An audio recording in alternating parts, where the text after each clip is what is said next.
Hello दोस्तों, कैसे हैं आप लोग। एक बार वापस से आपका स्वागत है मेरे चैनल पे।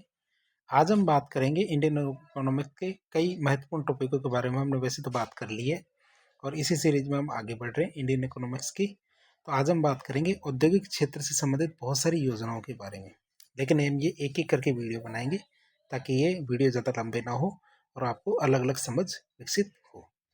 आज की हमारी योजना रहेगी मेक इन इंडिया। क्या हमारी योजना का नाम है मेक इन इंडिया। अब मेक इन इंडिया की बात करें तो मेक इन इंडिया की शुरुआत हमारी 25 सितंबर 2014 से की गई थी। तो आप देख सकते हैं जो हमारे मेक इन इंडिया की जो लोगो है वो एक टाइगर है, शेर है। तो भारत को विनिर्माण क्षेत्र का किसका भारत को विनिर्माण क्षेत्र या मैन्युफैक्चरिंग क्षेत्र का वैश्विक हब, एक ग्लोबल हब बनाने और भारत को एक आदर्श निवेश स्थल या आइडियल इन्वेस्टमेंट डेस्टिनेशन के रूप में स्थापित करने के उद्देश्य से मेक इन इंडिया पहल की शुरुआत की गई थी। तो हमारी पहल का नाम क्या है? मेक इन इंडिया पहल। और ये क्यों की गई थी? क्योंकि भारत को विनिर्माण क्षेत्र का वैश्विक हब बनाना है, साथ ही साथ भारत को एक क्या आदर्श निवेश स्थल के रूप में स्थापित करना है। इसीलिए क्या मेक इन इंडिया पहल की शुरुआत की गई थी। मेक इन इंडिया कार्यक्रम भारत सरकार के वाणिज्य और उद्योग मंत्रालय के जो उद्योग और आंतरिक व्यापार संवर्धन विभाग है इसके अधीन काम करता है। तो मेक इन इंडिया कार्यक्रम में किसके अधीन काम करता है? भारत सरकार के वाणिज्य एवं उद्योग मंत्रालय के जो उद्योग और आंतरिक व्यापार संवर्धन विभाग है इसके अधीन कार्य करता है, मतलब DPIIT के अधीन कार्य करता है। बात करें मेक इन इंडिया कार्यक्रम की, तो मेक इन इंडिया कार्यक्रम विश्व के जो संभावित निवेशक है, जो भी जिनकी संभावना है कि ये निवेश करेंगे और जो भागीदार हैं इनको न्यू इंडिया के विकास में भाग लेने के लिए दिया जाने वाला एक खुला निमंत्रण है कि आप आइए, भारत में चीज़ों का निर्माण कीजिए और लाभ कमाइए। मेक इन इंडिया कार्यक्रम का निर्माण क्या है? निर्माण सहयोगात्मक प्रयासों को आधार बनाकर किया गया ताकि सभी मिलकर सहयोग करेंगे। सरकार, निजी क्षेत्र और विदेशी निवेशक तीनों क्या है आपसी सहयोग से क्या अपने अपने कार्यक्रम को आगे बढ़ाने की कोशिश करें। अब मेक इन इंडिया का उद्देश्य क्या है? भारत में नए औद्योगिकरण के लिए विदेशी निवेश को आकर्षित करना। क्यों? क्योंकि भारत के अंदर इतना निवेश, जो देशी लोग हैं उनके पास इतना निवेश नहीं है, इसीलिए हमें विदेशी निवेश की जरूरत पड़ती है। मध्यावधि में विनिर्माण या मैन्युफैक्चरिंग क्षेत्र की वृद्धि को 12% से बढ़ा के क्या करना है? 14% करने का लक्ष्य रखा गया है। बात करें भारत की, तो भारत में सकल घरेलू उत्पाद विनिर्माण क्षेत्र की हिस्सेदारी को वर्ष 2022 तक हमें क्या करना है? 16% से बढ़ा के 25% करना है। जो हमारा GDP है, तो GDP में विनिर्माण क्षेत्र की हिस्सेदारी 2022 तक क्या करना है? 16% चल रही है, तो 16% से बढ़ा के क्या करना है? 25% करना है। 2022 तक भारत में 100 मिलियन अतिरिक्त रोजगार सृजन करना। आप ये सोच रहे होंगे कि ये 2022 तक के लिए कहा है, 2022 तक के लिए कहा है, लेकिन 2022 तो चला गया। लेकिन क्या है कि ये हमारा टारगेट था कि इतना उस तक करना है, लेकिन इसका मतलब ये नहीं है कि ये योजना खत्म हो गई। ये योजना लगातार चल रही है।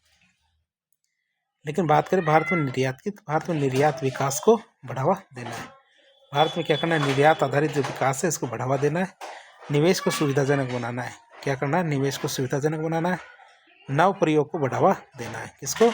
नव प्रयोग को बढ़ावा देना है। जो हमारा कौशल विकास है उसमें वृद्धि करनी है। क्या करना है? कौशल विकास में वृद्धि करनी है। बौद्धिक संपदा की सुरक्षा करनी है। क्या करना है? कौशल विकास में वृद्धि करनी है, साथ ही साथ बौद्धिक संपदा को सुरक्षा देना है। जो सर्वोत्तम श्रेणी का जो मैन्युफैक्चरिंग इंफ्रास्ट्रक्चर है उसको निर्मित करना है।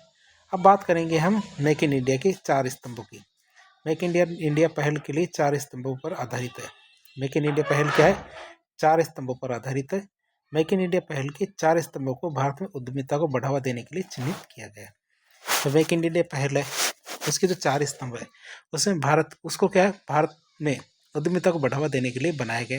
और मेक इन इंडिया के 4 स्तंभ कौन कौन से? पहली चीज़ तो नई प्रक्रियाएं, अर्थात न्यू प्रोसेसेस है। फिर आता नया इंफ्रास्ट्रक्चर, नया इंफ्रास्ट्रक्चर। तीसरा नए क्षेत्र या न्यू सेक्टर्स, या फिर नया दृष्टिकोण या नया माइंडसेट। तो 4 स्तंभों की जरूरत क्यों पड़ी है भारत? तो भारत में 4 स्तंभों की जरूरत पड़ी है ताकि भारत में उद्यमिता को बढ़ावा दिया जा सके, भारत में बिजनेस बढ़े। तो एक एक करके इन स्तंभों के बारे में जाने। तो पहला स्तंभ आता हमारा न्यू प्रोसेस या नई प्रक्रियाएं। तो मेक इन इंडिया कार्यक्रम में उद्यमिता को बढ़ावा देने के लिए सबसे महत्वपूर्ण क्या है? अकेले कार्य के रूप में कारोबार करने की जो आसानी है उसकी पहचान की गई, अर्थात ईज ऑफ डूइंग बिजनेस, इसकी पहचान की गई। कोई भी जो नया बिजनेस है अकेले रूप में किस तरह से आगे बढ़ सकता है। मेक इन इंडिया कार्यक्रम का उद्देश्य है कि किसी भी कारोबार के संपूर्ण जीवन चक्र के लिए संपूर्ण जीवन चक्र के लिए उद्योग को लाइसेंस मुक्त और विनियमन मुक्त किया जाए। कि जो भी कारोबार बन रहा है, नए नए कारोबार आ रहे हैं, तो पूरे जीवन के लिए उसको लाइसेंस मुक्त रखा जाए, साथ ही साथ विनिमय मुक्त रखा जाए। तो ऐसे इस कार्यक्रम का यही उद्देश्य है। फिर आता है न्यू इंफ्रास्ट्रक्चर। नया इंफ्रास्ट्रक्चर की बात करें तो उद्योगों की वृद्धि के लिए आधुनिक और सहायताकारी इंफ्रास्ट्रक्चर एक बहुत ही महत्वपूर्ण जरूरत है।